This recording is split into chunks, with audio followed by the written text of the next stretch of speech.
My first memory is of going down to the basement where I used to have my guitar lessons in what was called the staff club, which smelled slightly of fish paste sandwiches and didn't have any windows to speak of, I think, but was an incredibly calm, quiet place inside the academy, which the rest of it was pretty much like it is today, a hub of noise, activity, excitement. So it felt like my own study with my own teacher was in this rather protected space in the basement, almost like a burrow. And then by the end of the day, I would come out of that to join activities like there was a fantastic choir, which I absolutely loved. And to do that, you had to go up the grand staircase past the bigger performance spaces.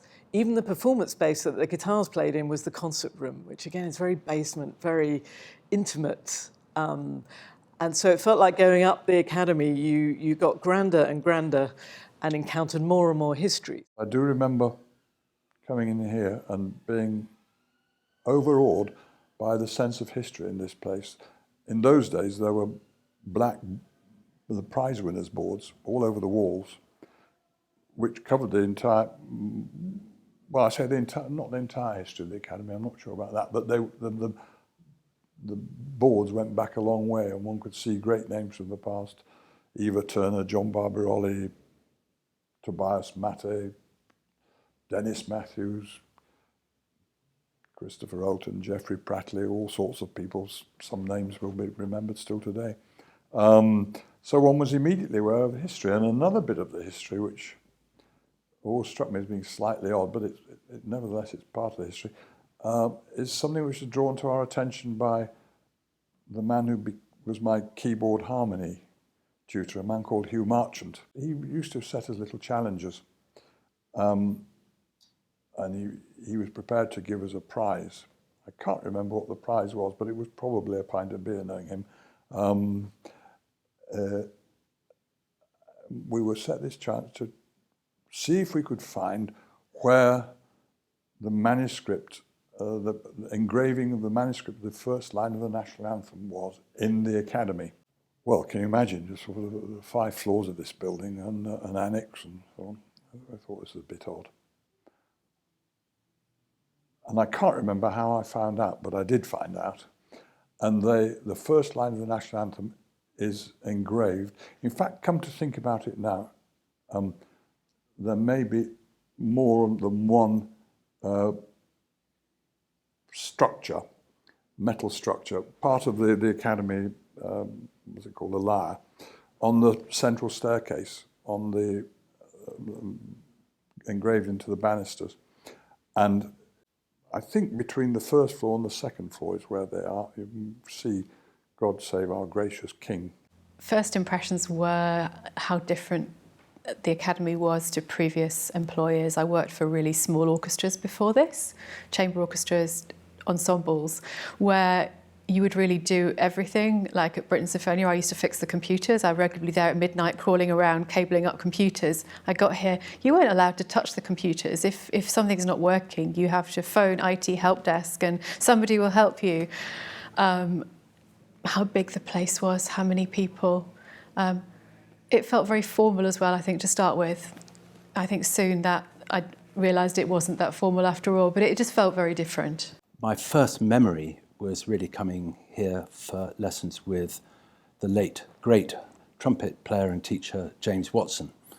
And I used to come in, I think illegally. I don't think you were allowed to come in from outside and have lessons, but Jim was great at breaking every single rule and regulation. So I had lessons with him and snuck in and out.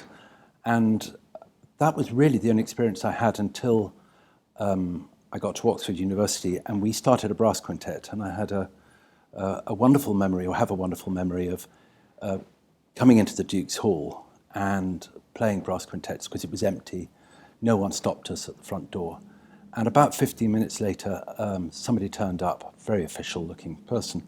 I wish I'd remembered who it was, and said, "You're not students here, get out and don't come back." I played Mozart Piano Concerto with the junior orchestra in Duke's Hall.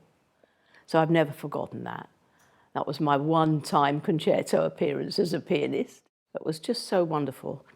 And the other thing that I remember about the Duke's Hall was this was not in the juniors. This was in the 2 years that I was in the seniors.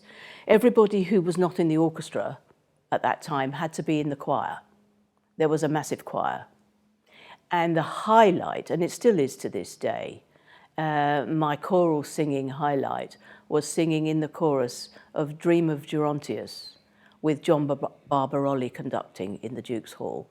And they'd got an orchestra of all the 4 colleges combined to play Dream of Gerontius. And it was just the most wonderful thing I can remember. And I still virtually can remember almost every note of the soprano part. It was just magic. I was applying for many jobs in IT. I had just started my career in IT, working at another university, and I wanted to stay in education. So I saw the job for the Academy in The Guardian the day it was closing, and I think by the time I finished the application, it was after the closing time. So I put a little note and I apologized profusely, saying, look, I know that this is probably missed the time, but this opportunity I don't want to miss, so I'm going to apply anyway in the hope that you give me the chance. By getting that interview, the first thing I did was try to place myself here. So I booked myself into a concert at the Duke's Hall, and I walked into the Duke's Hall, the grand Duke's Hall. By coming in and placing myself in the Duke's Hall, I felt at home. I felt belonged, and even though I'd never met anyone, but when you walked in and it was like a bright feel about it, and when all the lights was lit up in the Duke's Hall, it was amazing. I felt like a kid in a candy store. I was like, oh my God, this is great.